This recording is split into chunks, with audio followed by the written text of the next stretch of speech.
तो ले आई हो माँ शक्ति। आज से अजय चंद्रन का क्रमांक 1293।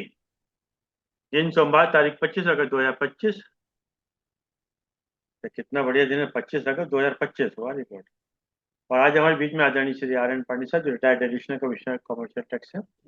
आज आपका जो विषय है, श्रीमद् भागवत दसम स्कंद वक्तव्य 2।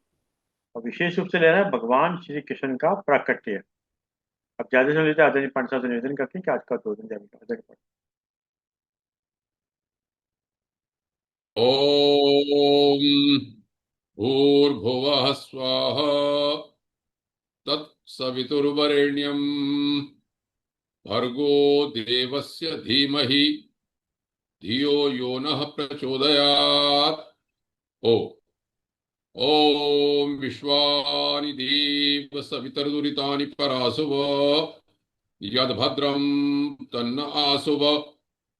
ओम अग्ने नयसुपधारा ये अस्मान् विश्वानि देव वयुनानि विद्वान् यो योध्यस्माज्जुहुराणमेनो भूयिष्ठान्ते नव उक्तिम विधेम।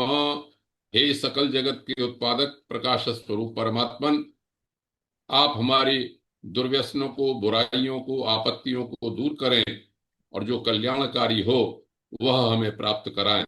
हे सबसे अग्रणी अग्नि स्वरूप परमेश्वर, आप हमारे सारे कर्मों को जानते हैं।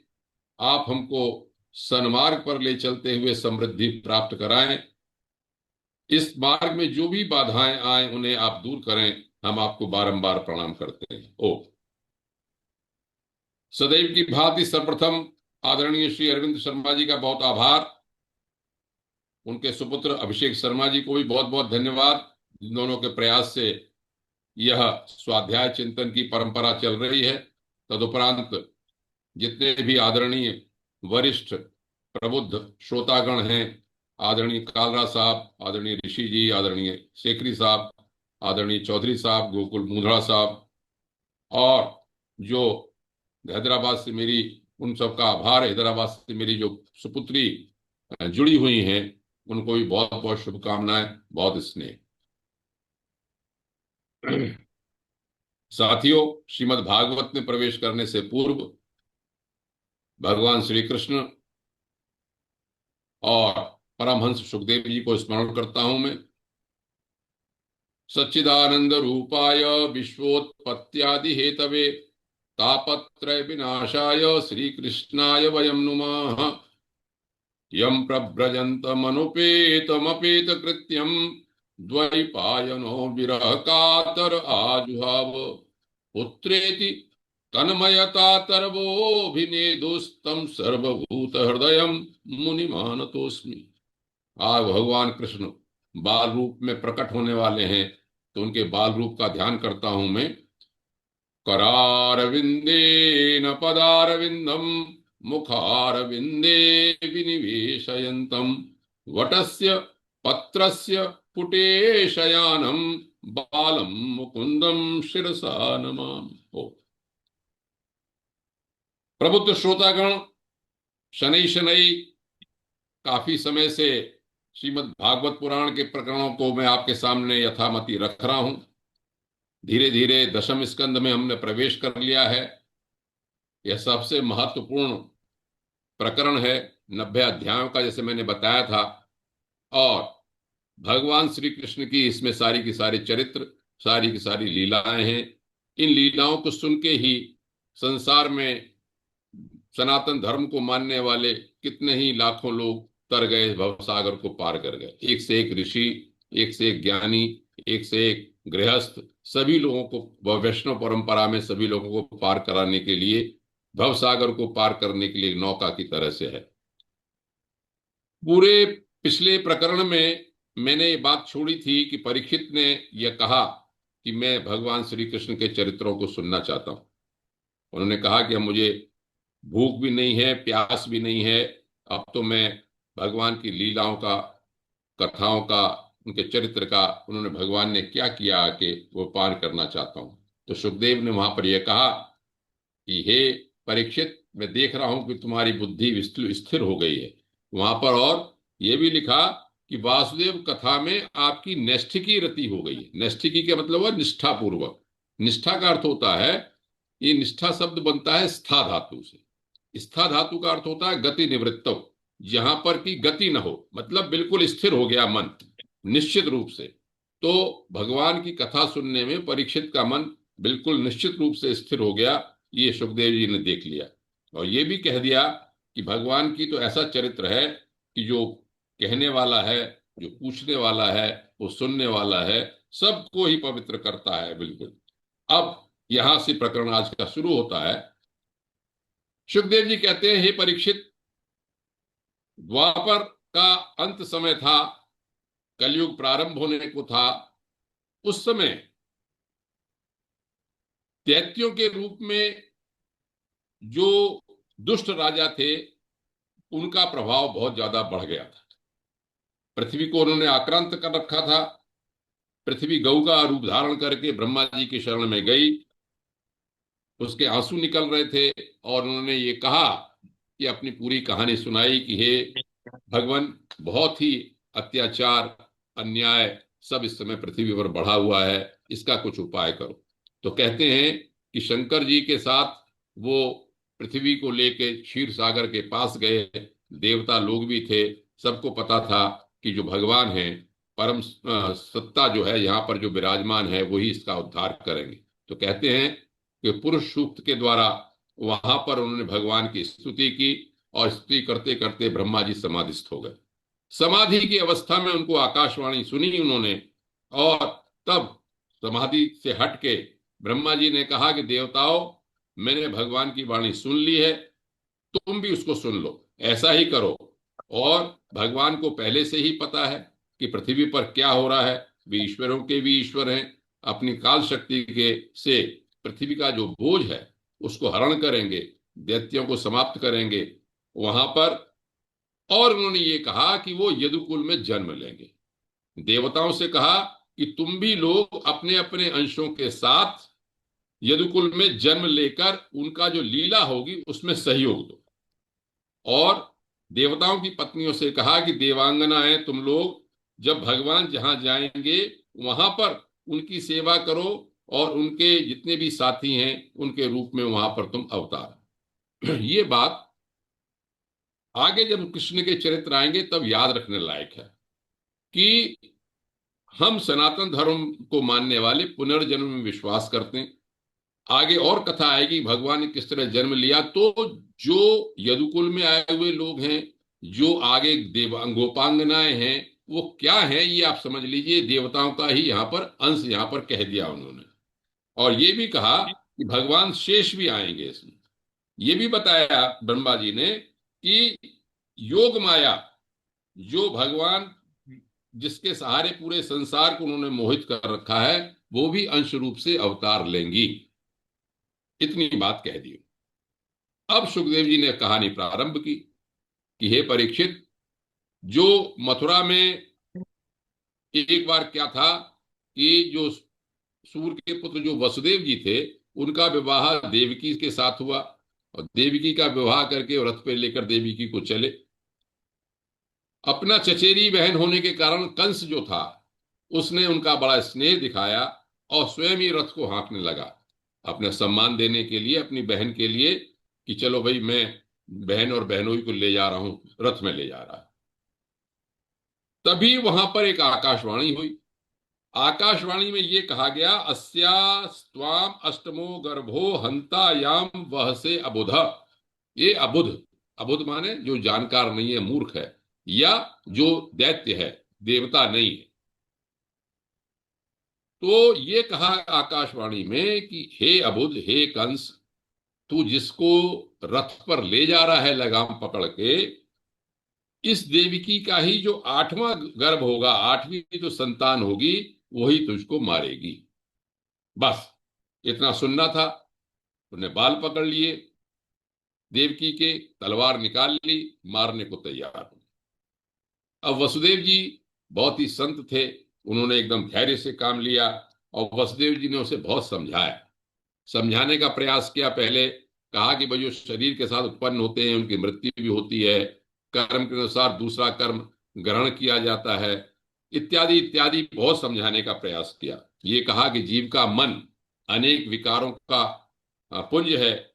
देहांत के समय जन्मों के संचित कर्म और प्रारब्ध कर्मों की वासनाओं के अधीन लोग लेकर ये शरीर पैदा होता।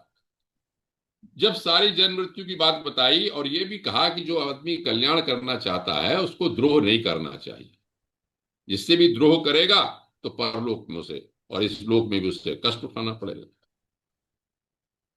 पर सुखदेव जी कहते हैं परीक्षित बहुत समझाया, लेकिन वो विकट हठ था उसका।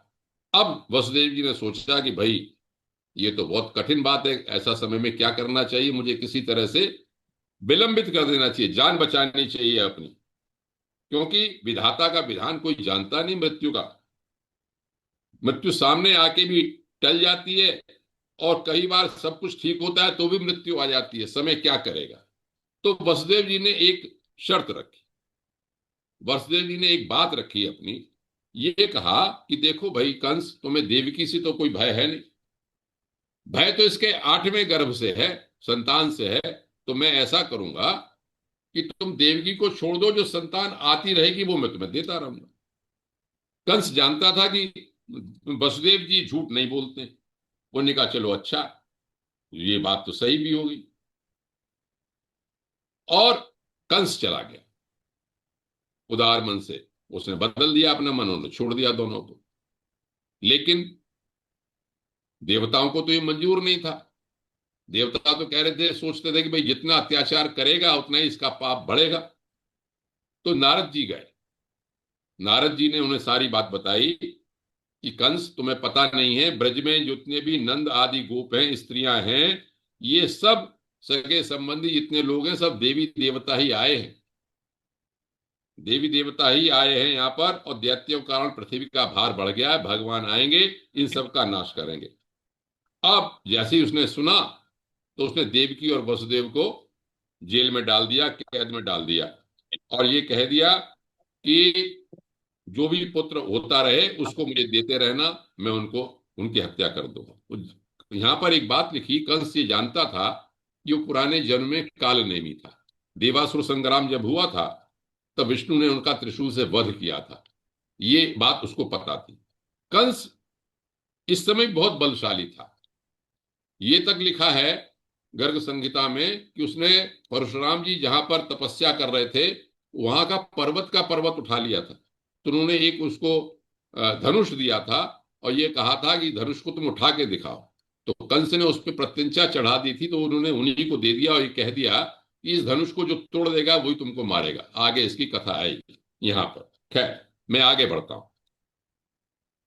तो भगवान ने जब ये देखा कि ये कंस के द्वारा बहुत ज्यादा सताए जा रहे हैं सब लोग, तो उसने अपनी योग माया को आदेश दिया। तो ये कहा कि तुम ब्रज में जाओ और ब्रज में जाके वहां पर जब वहां पर मैं जब जन्म लूंगा तब तुम यशोदा के गर्भ में जन्म लेना। और तुम्हारे स- मैं ये कहता हूं कि जो तुम्हारी पूजा करेंगे वो उनको सारी की सारी अभिलाषाएं पूरी होंगी। यहां पर देवी का रूप बताया, कहा इसमें आपको दुर्गा कहेंगे, भद्रकाली कहेंगे, विजया कहेंगे, वैष्णवी कहेंगे, इत्यादि इत्यादि नामों से। और जो शेष जी मेरे से पहले आएंगे उसको संकर्षण इसलिए कहेंगे कि वो देवकी के गर्भ से खींचे जाएं। इतना सब बता दिया। अब देखिए, ये भी यहां से कथा शुरू होती है भगवान के प्रकट होने की।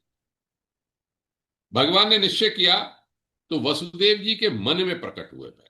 यहां पर लिखा है, आविवेश अंश भागे न मन आनंद दुंदुभे। वसुदेव जी के मन में भगवान की जो वृत्ति है, भगवान का जो प्रकटीकरण है वो मन से ही शुरू होता है। जैसे अब हमारे देव ऋषि कह रहे थे मन के ऊपर, तो सब मन का ही खेल है, मन से शुरू होता है। मन से प्रकट हो गए सारी कलाओं के साथ वसुदेव जी के अंतःकरण में। शुद्धांतकरणम वसुदेव संगीतम, शुद्ध अंतःकरण में मन में प्रकट हो गए। अब मन में जैसे ही प्रकट हो गए तो वसुदेव जी का बहुत, क्या कहते हैं, प्रकाश, मतलब उनका जो ओज था, शरीर का तेज था, वो ज्यादा के ज्यादा बढ़ गया।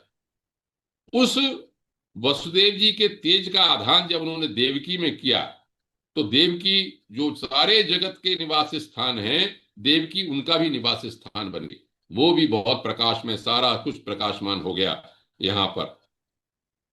अब कंस ने जब देखा कि इस बार देवकी का रूप जो है बहुत तेजस्वी है, तो उन्होंने कहा हो न हो इस बार जो है जरूर ही कोई ना कोई ये सब भगवान आने वाले हैं, क्योंकि इससे पहले जितनी भी संतान होती रही उन संतानों को ये मारते रहे।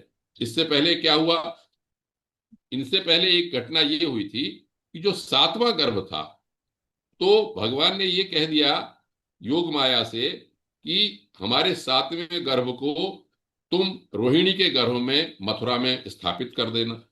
तो कंस को पता चला अरे सातवां गर्भ तो गिर गया, लेकिन रोहिणी के गर्भ में वहां पर भगवान अनंत जो है वो वहां पर पैदा हुए। तो आठवें गर्भ के रूप में जब भगवान आए यहाँ पे, तब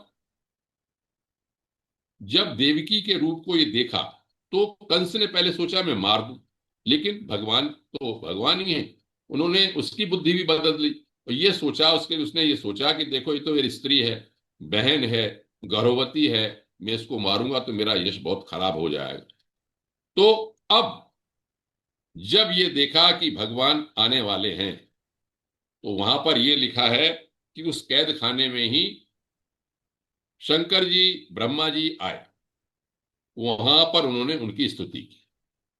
ये स्तुति बहुत अच्छी है, समय के अनुसार ही मैं उसमें संक्षेप में बता दूं।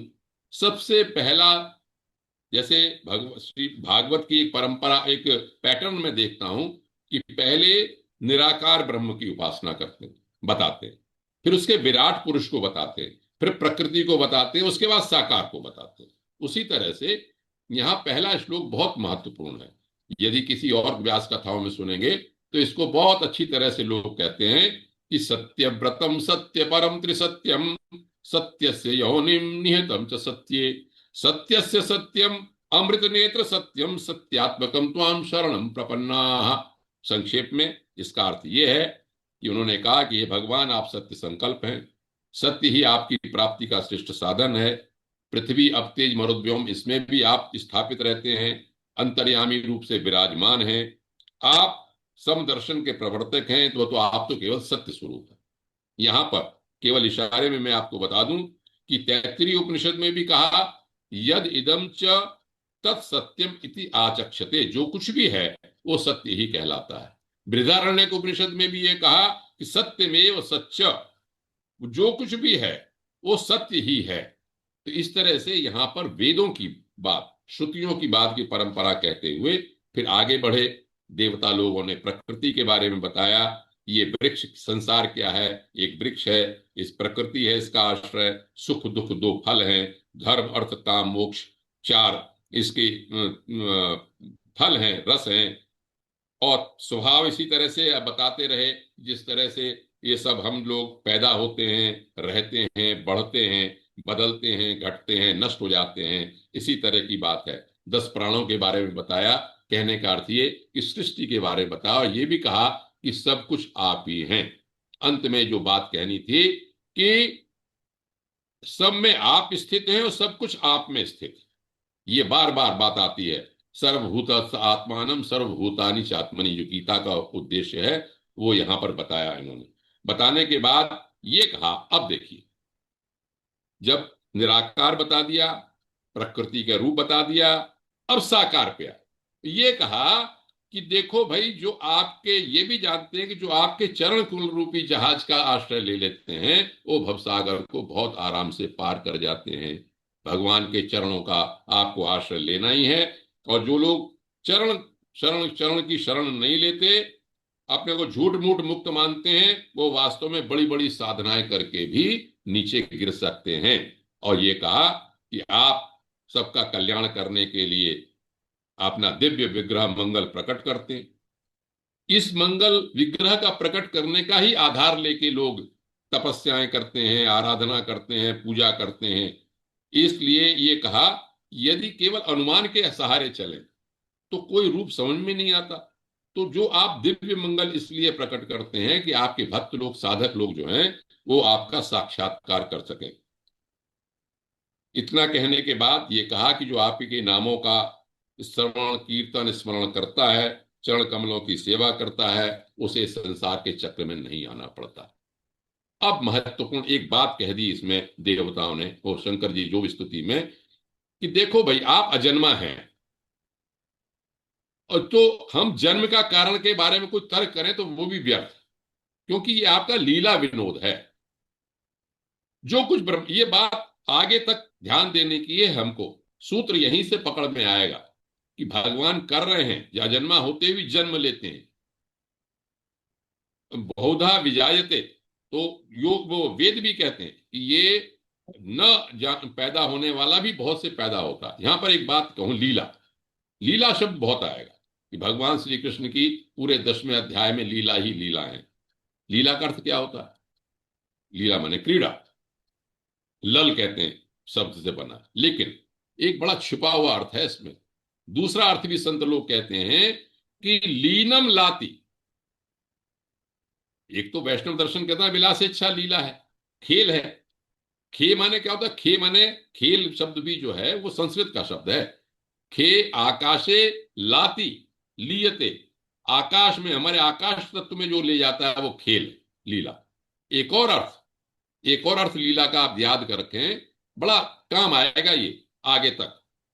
लीनम लाती, जो मन को तन्मय कर दे, भगवान से जो मिला दे, भगवान में ही जो जोड़ दे, उसे भी लीला कहते हैं। इस बात को आप ध्यान रखें। अकर्ता होने पर लीला करता है भगवान, उसका कोई प्रयोजन अपने में नहीं अकर्ता के रूप में, लेकिन जीवों पे कृपा करने के लिए लीला करता है भगवान। तो बस उन्होंने प्रणाम किया, प्रणाम करके कहा कि आप इसको अपने रूप को करें। देवकी जी से कहा आप डरे नहीं बिल्कुल ही, यह है ये तो हम नहीं बता सकते भगवान का रूप क्या है क्या नहीं है, लेकिन आपकी रक्षा होगी, आप निश्चिंत रहें। अब परीक्षित जी आगे बढ़ाते हैं। परीक्षित जी यहां पर कहते हैं कि सब जब भगवान का आने का समय हुआ तो बहुत ही सब जगह प्रसन्नता हो गई, प्रसन्नता हो गई। भाद्रपद का समय, अष्टमी का दिन, मध्यरात्रि। और इसमें एक और बात, हर चीज बीच के लिए है कि इसमें जो है कि वर्ष के बीच का समय लिया है, अष्टमी भी बीच के लिए है, कृष्ण पक्ष भी बीच का ही है, उसके मध्यरात्रि भी बीच के लिए है, और रोहिणी नक्षत्र लिया है। इस तरह का समय चुना गया, और द्वापर और कलयुग के बीच का समय है भगवान का प्रकट होने। एक बात और, यहां पर परीक्षित जी ने, सुखदेव जी ने बहुत सारी बातें कही। क्या हुआ कि आकाश, नक्षत्र, तारे शांत हो गए, दिशाएं स्वच्छ थी, इत्यादि इत्यादि। संक्षेप में मैं कहूं, 10 चीजों को प्रसन्न होने की बात कही यहां पे। काल, दिशा और पंच महाभूत, पृथ्वी, अप, तेज, मरुद, व्योम, मन और आत्मा, इनके लिए कहा। इन 9 द्रव्यों का, 9 द्रव्य सब प्रसन्न हो गए। इसकी बहुत अलग अलग व्याख्या है। काल क्यों प्रसन्न हुआ? काल ने कहा अरे मैं तो इनके वश में रहता हूं, आज तो ये मेरे में ही प्रकट हो रहे हैं। तो काल तो प्रसन्न हो गया कि अब खूब इनका समय मेरे साथ बिताएंगे, ये तो मैं देखूंगा। दिशाओं के बारे में कहा, दिशा के बारे में जरूर पकड़ में आती है बात कि हर दिशा का एक न एक देवता होता है। हम जब मनसा मनसा परिक्रमा मंत्र पढ़ते हैं संध्या में, तो कहते हैं प्राची दिगग्नि, दक्षिणा दिगिंद्रो, प्रतीची दिग्वर्णो। तो इस तरह से सबके देवता हैं। और कंस जैसे राजा थे जो दुष्ट लोग थे, इन्होंने इतना प्रदूषण कर रखा था कि ये कहते हैं सारे देवताओं को अपने वश में कर रखा था। तो दिशाओं मतलब उनकी जो पत्नियां थी दिक्पालों की, वो सब प्रसन्न थी कि अब भगवान आएंगे, सब दिशाएं शुद्ध हो जाएंगी। और ये भी है कि आगे आप देखेंगे कि जिन जिन राक्षसों को मारेंगे उनसे अलग अलग पंच महाभूत तत्व शुद्ध होते चले जाएंगे वहां पर। और ये कहा मन भी प्रसन्न हुआ, आत्मा भी प्रसन्न हुई, सबके सब प्रसन्न हुए। समय आया, समय क्या था? जब मध्यरात्रि में, अष्टमी के समय मध्यरात्रि में अचानक ही वसुदेव जी ने ये देखा कि देवकी के गर्भ से जब प्रकट हुए तो वसुदेव जी ने एक अद्भुत बालक देखा। यहां से भगवत्ता प्रारंभ होती है। भगवत्ता प्रारंभ क्या होती है? एक बालक को देखा। बालक कैसा था? 4 भुजाओं का बालक था, और हाथ में उसके शंख, चक्र, गदा, पद्म थे, श्रीवत्स चिन्ह था, कौस्तुभ मणि थी, पीतांबर पड़ा हुआ था, कुंडल थे, किरीट थे, आभूषण थे। अब वसुदेव जी समझ गए, वसुदेव जी ने हाथ जोड़ लिए, समझ गए कि भगवान मेरे यहां आए हैं। भगवान रोम रोम परमानंद उनका हो गया। उन्होंने उसी समय संकल्प कर लिया कि मैं 10,000 गायें जब मैं ठीक होगा समय तो मैं उनको दान करूंगा। अब भगवान को देखते ही वसुदेव जी स्तुति करने लगे। स्तुति बहुत अच्छी है। इससे स्पष्ट यह होता है कि यहां पर हमको ये समझ के चलना चाहिए कि कैसे वसुदेव देवकी को पता था कि पहले भगवान के उन्होंने कैसे दर्शन किए। यहां वसुदेव जी ने पहला श्लोक जो बोला उसी को मैं बोलता हूं। विदितोऽसि भगवान साक्षात पुरुष प्रकृते पर केवल अनुभवानंद रूप सर्वबुद्धि दृक्। इसका अर्थ यह हुआ कि मैं समझ गया कि आप पुरुषोत्तम हैं, आप प्रकृति से परे हैं। महत्वपूर्ण बात कही, केवल अनुभव आनंद रूपा। केवल आप अनुभव से ही जाने जाते हैं, अनुभव से ही आपको समझ में आता है आपका आनंद रूप। और सर्व बुद्धि दृक्, सारी के सारे जितने भी सृष्टि है सबके आपके साक्षी हैं, आप सबके सब। मैं एक बात बड़ी याद कर रहा था इस समय कि जब कुंती ने स्तुति की थी, शुरू में आपको बताया था, तो भी यहां पर उसने साफ कह दिया था, नमस्ते पुरुषं त्वाम आदिश्वरम प्रकृते परम। आप प्रकृति से परे हैं। और यही बात जब प्रहलाद जी ने अपने बच्चों को उपदेश किया था तो उन्होंने भी यही कहा था कि ये केवल आनंद स्वरूप परमेश्वर, ये परमेश्वर केवल आनंद स्वरूप ही है। तो परीक्षित, तो हमारे सुखदेव जी परीक्षित को पक्का करते जाते हैं कि हे परीक्षित, भगवान तो केवल आनंद रूप हैं और अनुभव गम्य हैं, अनुभव के द्वारा जानते हैं। फिर उन्होंने बहुत सारी बातें कही कि ये ब्रह्मांड की रचना भी आप करते हैं, उसमें आप रहते हैं, उसमें नहीं भी रहते हैं, सब कुछ कहते हुए उन्होंने ये कहा अंत में कि आप, ये भी बताया उन्होंने कि आप विष्णु रूप में सत्य में शुक्ल वर्ण धारण करते हैं, ब्रह्मा रूप में रजो प्रधान होते हैं और कृष्ण वर्ण में संहारकारी रुद्र रूप भी आप धारण करते हैं। आपने मेरे यहाँ जन्म लिया, कंस को पता चलेगा तो उसको ये मारने की सोचेगा, वो अभी अभी अस्त्र दौड़ा आएगा। देवकी ने देखा तो देवकी ने भी देखा कि पुरुषोत्तम सारे लक्षण उसमें मौजूद है, सबके सब। देवकी ने भी स्तुति की। देवकी ने बहुत अच्छी स्तुति की है। इसमें मैं समय के अनुसार से संक्षेप में बताता हूं कि ये कहा कि वेदों में जिसे अव्यक्त बताया गया, अजन्मा बताया गया, वही आप विष्णु स्वरूप अध्यात्म दीप, अध्यात्म के दीप के रूप में मेरे आए हैं। सत्ता मात्रम निर्विशेषम निरीहम, सत्ता मात्र है आपकी, निर्विशेष है, किसी से अपेक्षा नहीं करते हैं। यहां पर गीता में कहा, जैसे भगवान ने कि मैं आज भी हूं, अव्यय भी हूं, फिर भी मैं अपनी आत्मा माया से अपने को धारण करता हूं। और गजेंद्र ने भी निर्विशेष करके इन्होंने यहां पर कहा था। तो एक और बात कही, सुखदेव जी बड़े मनोवैज्ञानिक हैं, परीक्षित का मनोविज्ञान समझते हैं। ये इसे बता रखा है कि तक्षक काटेगा, महात्मा में भी बताया, फिर बताया, फिर कहते हैं क्या है देवकी के मुख से कि मृत्यु मृत्यु व्याल भी तब पलायन। ये जो जीव है ये मृत्यु रूप सांप से के डर से भाग रहा। लोकान सर्वान निर्भयम नाद्य गच्छत, कितने जन्म जन्मांतर में, कितने योनियों में, कितने लोकों में भटका, लेकिन इसको निर्भय नहीं। लेकिन हे भगवान, त्वत्पादाद्वयम् प्राप्त छयाद्य, आज आपकी कृपा से आपके चरण कमलों का आश्रय मिला है, इसलिए उसमें जो आश्रय ले लिया जीव ने, स्वस्थ शेते, स्वस्थ होकर शेरा। स्वस्थ का अर्थ समझिए, हेल्दी नहीं, स्वे स्थित, आत्मस्वरूप में स्थित हो गया है स्वस्थ। मृत्यु अस्मान अपैति, जो भगवान के चरणों में आ गया, भगवान की चरण में शरण में आ गया, उससे मृत्यु भी भाग जाती है। देवकी ने बहुत स्तुति की, लेकिन एक बात कही कि हे भगवान, ये आपका चतुर्भुज रूप जो है दिव्य वस्तु है, दिव्य स्वरूप है। ये हाड़ मांस के रूप में जो मृत्यु लोक में रहने लायक नहीं है। आप देहाभिमानी जितने हम लोग हैं उनके सामने इसको प्रकट मत कीजिए। पापी कंस को ये न पता चल जाए कि आप ही का जन्म हुआ है, मेरा धैर्य टूट रहा है, आप इस चतुर्भुज रूप को छुपा लीजिए।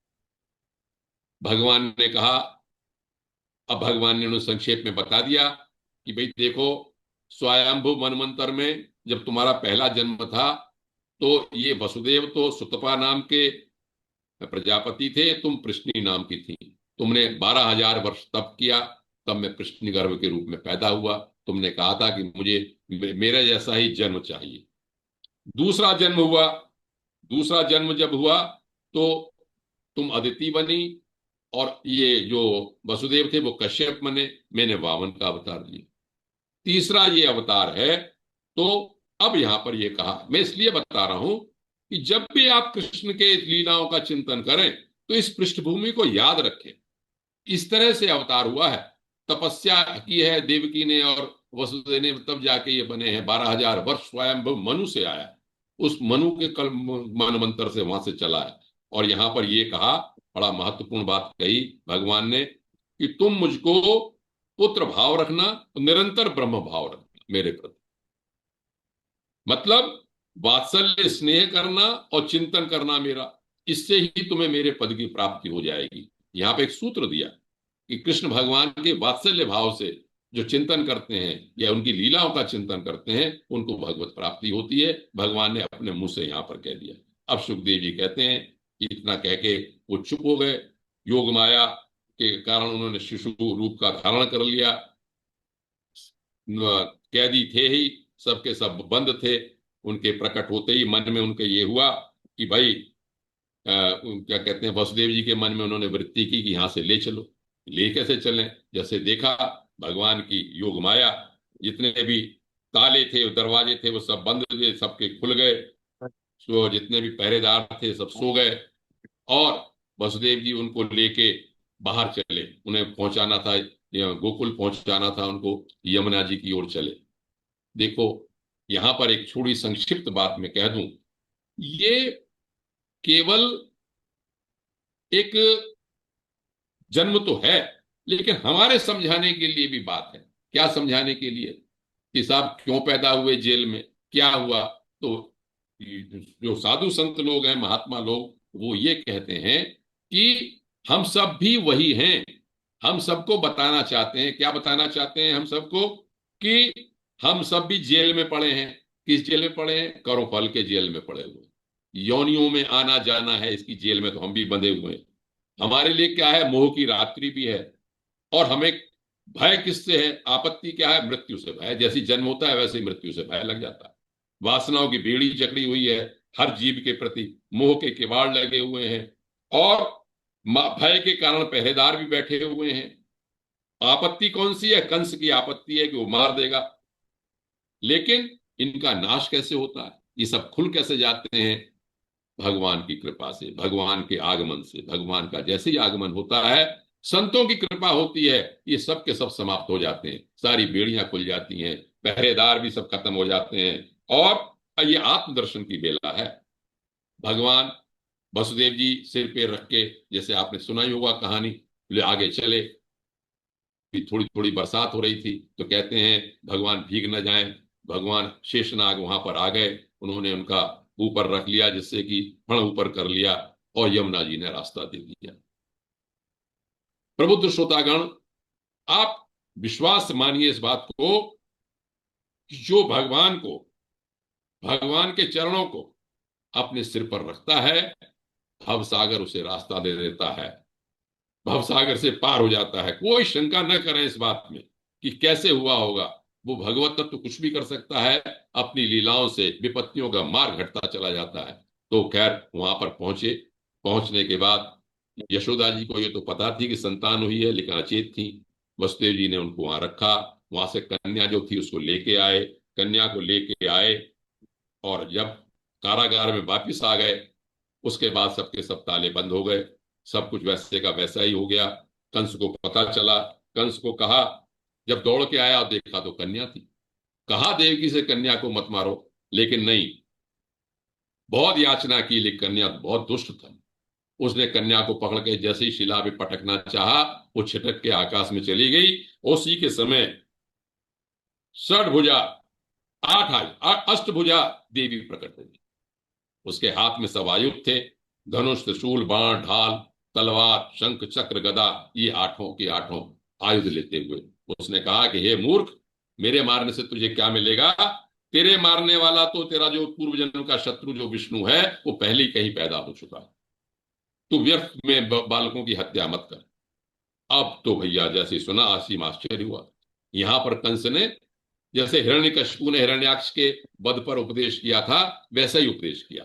कहने का मतलब क्या, ज्ञानी तो था, शब्द तो था, उन्होंने कहा अरे, देवकी से माफी मांगने लगा। अरे तुम तो दोनों महात्मा हो, अपने पुत्रों के लिए शोक मत करो, जो जीता है वो मरता है, प्रारब्ध होता है, इत्यादि इत्यादि। जैसे हम सब लोग बड़े ज्ञानी बनते हैं, किसी को कुछ कष्ट आए तुरंत कहने लगते हैं अरे भाई ये तो सब प्रारब्ध का बल है, लेकिन उतारते नहीं। कंस भी इसी तरह का है। कंस ने कहा कि जो मारने वाला हूं मैं, मारा जाता हूं, ये सब बेकार की बातें, लेकिन वो केवल शब्द से कहता है, अंदर से नहीं मानता। और जब ये निष्कपट भाव से बात की तो वसुदेव तो बहुत सीधे मन के थे, उन्होंने माफ कर दिया, अन्यमनस्क हो गया। चलिए, इसके बाद क्या हुआ? इसके बाद ये हुआ कि परीक्षित की बुद्धि, ओ कंस की बुद्धि तो बिगड़ी हुई थी। जैसे ही वो अपने लोगों के बीच में गया, पर राज दरबार में उन्होंने कहा कि क्या किया जाए, अरे आप डरो मत, जितने भी बच्चे पैदा हुए हैं 8-10 दिन के जितने भी हैं सबके सब हम मार देते हैं। सबके सब मारने की बात हो गई। खैर, यहां पर परीक्षित जी को सुखदेव जी ये कहते हैं कि हे परीक्षित, जो संतों का अनादर करते हैं, कुकर्म करते हैं, उनके लिए आयु, लक्ष्मी, कीर्ति, धर्म, लोक परलोक, विषय भोग, सबके सब कल्याण के साधन नष्ट हो जाते हैं। इस तरह के द्रोह से बचना चाहिए। अब हमारा समय आ रहा है। क्या हुआ उधर, नंद बाबा के यहाँ पता चला। नंद बाबा को जब पता चला कि पुत्र का जन्म हो गया है, बहुत ही प्रसन्न हुए। वहां पर तो बधाइयां गाई जाने लगी। यहाँ पर उन्होंने सबसे पहले वैदज्ञ ब्राह्मणों को बुलवाया, स्वस्ति वाचन किया, और स्वस्ति वाचन के बाद जात कर्म संस्कार करवाया। जात कर्म संस्कार करने के बहुत सारे दान किए, गौएं दान की, और सब उन्होंने जितने भी गर्भ शुद्धि होती है, संस्कार होते हैं, सबके सब किए, और सब लोग उनको आशीर्वाद देने लगे। यहाँ पर कहा कि तरह तरह की भेंट लेके सब लोग नंद बाबा के घर आए। नंद बाबा के घर पुत्र हुआ, तो जितनी भी भेंट सामग्री, हाँ गोपियां जी। थी, ओके। सबकी सब वहां पर आई, स्त्रियां सब लेके भेंट लेके आई। यहाँ पर कहा कि चिरम पाही बालके, चिरंजीवी हो, भगवान इसकी रक्षा करें। कुछ बातें यहाँ पर मुझे अच्छी लगी, बताने लायक। ऐसा लगा जैसे कि आजकल की परंपरा जो चल रही है वो उस समय भी ऐसी थी। उसमें क्या है कि हल्दी तेल से मिला हुआ पानी छिड़कती थी, मंगल का गान करती थी। एक बात कही कि गोप गोपकर्ण मतवाले होकर दही दूध घी पानी उड़ने लगे, एक दूसरे के मुंह से मक्खन मलने लगे। तो आजकल तो बर्थडे पे जैसे हम केक वेक मल देते हैं, तो हमें लगता था कि ये भैया ये क्या आधुनिक बात करते हैं, लेकिन यहाँ पर तो लिखा कि वहां पर तो खुशी के मारे मक्खन एक दूसरे के मुंह पे लगाने लगे। सबका उद्देश्य यही था कि भगवान प्रसन्न हो, और भगवान के सामने सबके सब जो है प्रसन्नता पूर्वक गाने लगे। तभी आपने सुना होगा कि ये कहते हैं कि हे नंद के आनंद भय, जय कन्हैया लाल की, हाथी घोड़ा पाल की, जय कन्हैया लाल की, ब्रज के आनंद भय, जय यशोदा लाल की, जय हो नंद लाल की, जय यशोदा लाल की। मैं उतनी अच्छी तरह से गा नहीं सकता हूं, प्रयास करूंगा। तो मैं अब भगवान के प्रकटीकरण के समय, आगे तो कथा चलेगी, मैं अपनी सुपुत्री जूही से अनुरोध करता हूं कि एक भजन वो सुनाए, जिससे कि फिर ये समापन हो इसका कार्यक्रम। जूही बेटा।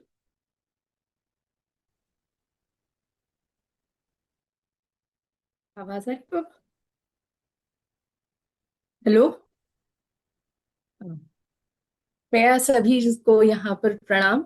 मैं पापा की बेटी जूही हैदराबाद से जुड़ी हूँ।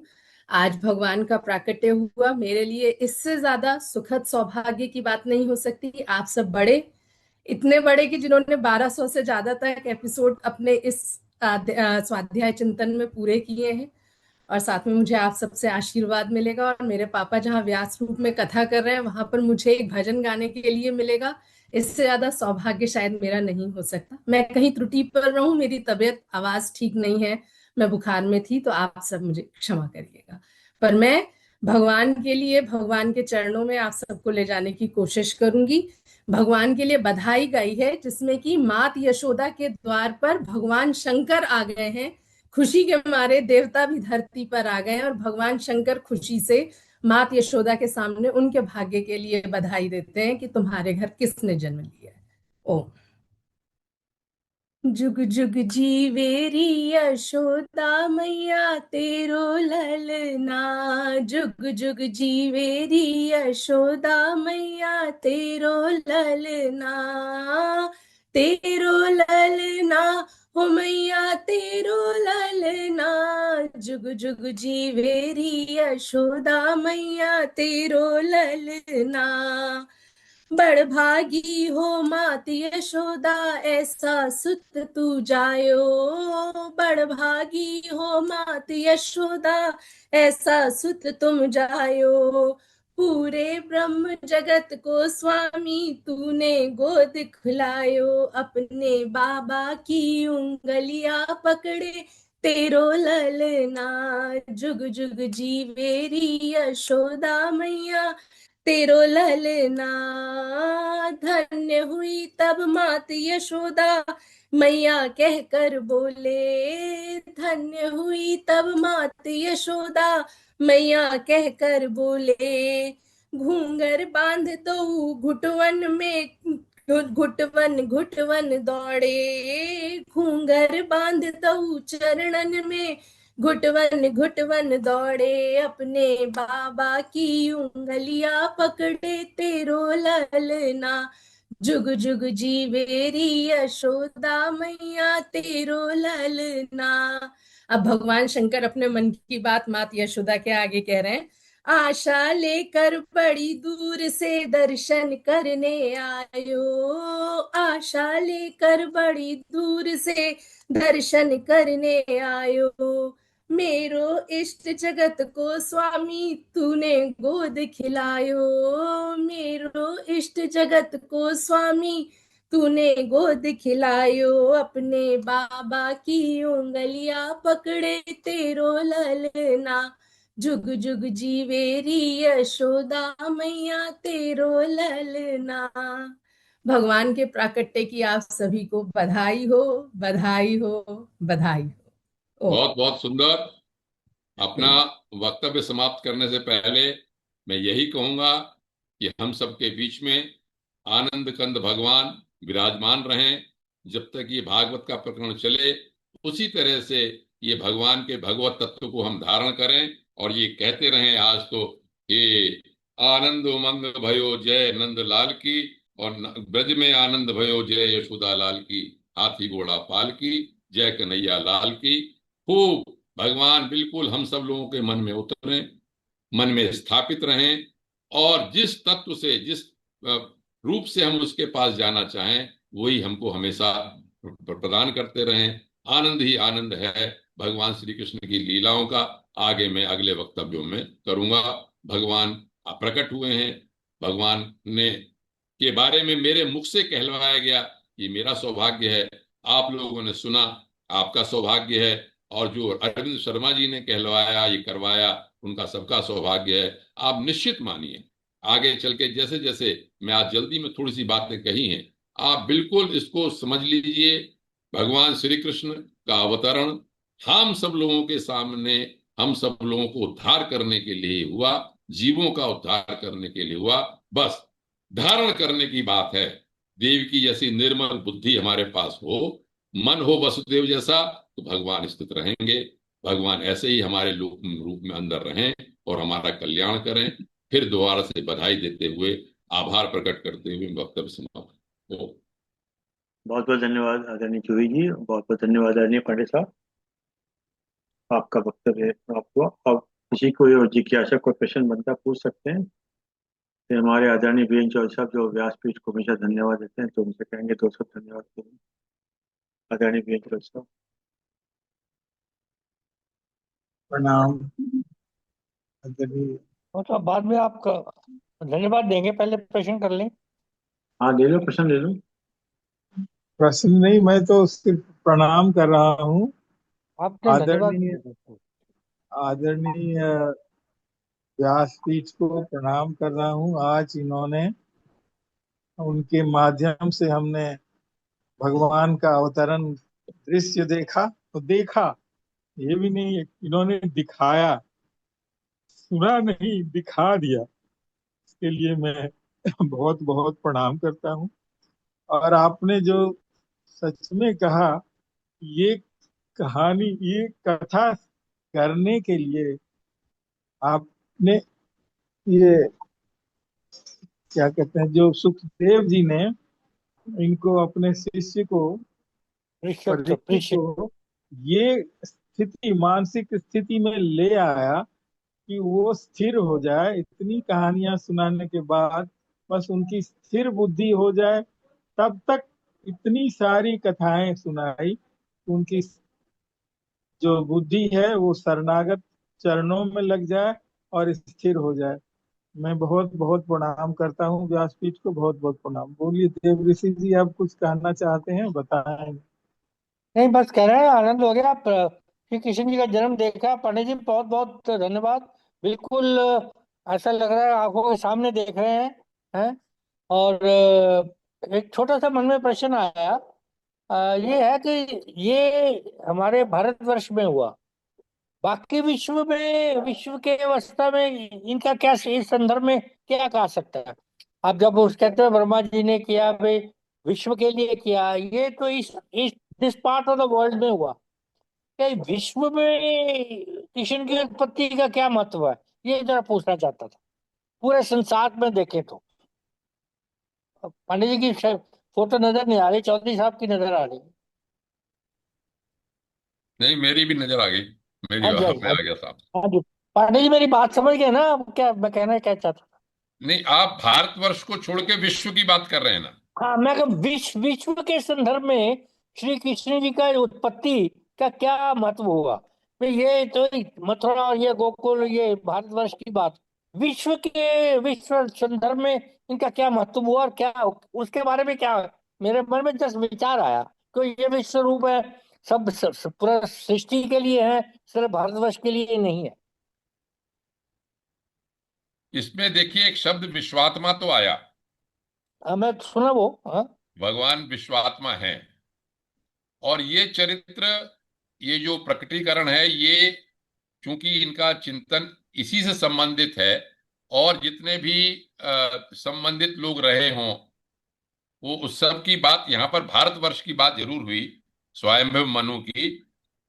जो आप इस समय, जैसे हम लोग जान रहे हैं कि अमेरिका की बात क्यों नहीं हुई, अमेरिका पे क्या असर हुआ, या यूरोप, अमेरिका तो पैदा ही अभी हुआ है 200-400 साल मैं पहले, पूरे विश्व था ही नहीं विश्व था। की बात करूँ, पूरे तो विश्व की बात। मुख्य बात क्या है, पूरे दिशाएं, पूरे काल, सबके जो प्रदूषण दुष्टता के कारण हो गया, उस दुष्ट के संहार के रूप में ये चरित्र में देखता हूं पूरा पूरा। और यहां पर भारतवर्ष के जितने भी और देश हैं, जैसे मगध का, जरासंध का वर्णन आएगा, और जगह के चरित्र का वर्णन आएगा, वो तो सब देशों का वर्णन इसमें है। दूसरी बात, जहां पर महाभारत की बात जोड़ेंगे, कृष्ण चरित्र से महाभारत को जोड़ना ही पड़ता है। महाभारत में नाग कन्या, जैसे जब ये गए हमारे अर्जुन, तो नाग कन्या से उन्होंने विवाह किया, उलूपी से पाताल लोक तक गए। तो ऐसा लगता है कि महाभारत के समय सारे के सारे विश्व के जितने भी स्थान थे सब जुड़े हुए थे, और सबसे इनका संपर्क था कि कई कई विवाह हुए, उलूपी से नाग कन्या से उन्होंने विवाह किया। सब जगह लोग गए राजसूय यज्ञ करने के लिए।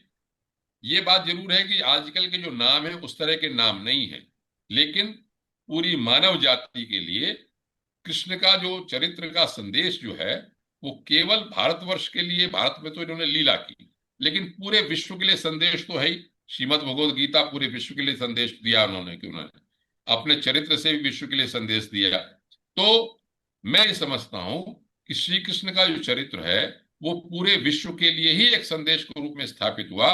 आज हर जगह, पूरे विदेशों में, देशों में उसी तरह से उसको देखा जाता है, जो संदेश है। देखिए, हम अभी कर रहे हैं गोकुल की बाल लीला की बात है, उसके बाद मैंने पहले कहा था न्यू ऐश्वर्य लीला की बात करेंगे।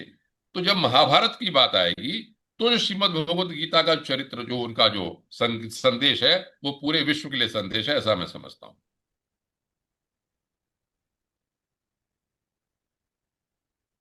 चलिए देव जी, आप संतुष्ट हो गए आपके विषय विचारों से, तो सब धन्यवाद दीजिएगा। मैं बहुत बहुत धन्यवाद शर्मा जी। और आज आज के व्यासपीठ पर श्री काला पांडे साहब भी जी कुछ का बोले, काला बहुत साहब। बहुत धन्यवाद। और मैं आप उनके साथ जूही का भी बहुत बहुत धन्यवाद करता हूँ कि उन्होंने एक बहुत अच्छा भजन, जो श्री कृष्ण के जन्म के समय यशोदा कैसे को बधाई दी गई, उनके उनको जो शिव ने बधाई दी, ऐसी बात कह के हम लोगों को बहुत एक अलग दुनिया में ले गई। बहुत बहुत धन्यवाद और आशीर्वाद। बहुत बहुत बहुत बहुत धन्यवाद आदरणीय प्रिंसिपल साहब, बहुत बहुत धन्यवाद आदरणीय जूही जी और आदरणीय आनंद पांडे साहब, आपने समय निकाल के समय दिया, हम आपके आभारी हैं। और जूम के लोगों का विशेष रूप से धन्यवाद कि आपने समय निकाल समय दिया। जैसा कि एक विचार के साथ 2-3 बार के साथ अपनी बात को समाप्त करते हैं। आज का विचार बहुत छोटा सा है। पावों में यदि जान हो, पाव यानी पैर में यदि जान हो तो मंजिल हमसे दूर नहीं। आंखों में यदि पहचान हो तो इंसान हमसे दूर नहीं। आंखों में यदि पहचान हो तो इंसान हमसे दूर नहीं, और दिल में यदि स्थान हो तो अपने हमसे दूर नहीं। दिल में स्थान हो तो अपने हमसे दूर नहीं। भावना में यदि जान हो तो भगवान हमसे दूर नहीं। भावना में यदि जान हो तो भगवान हमसे दूर नहीं। सही कहा, बिल्कुल। आइए 3 बार हमको उच्चारण करते हैं। ओम। ओम।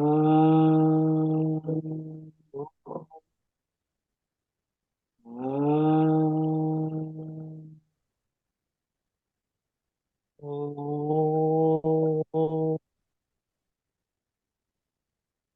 शांति। शांति। शांति। शांति। सभी को प्रणाम, सभी को प्रणाम। प्रणाम।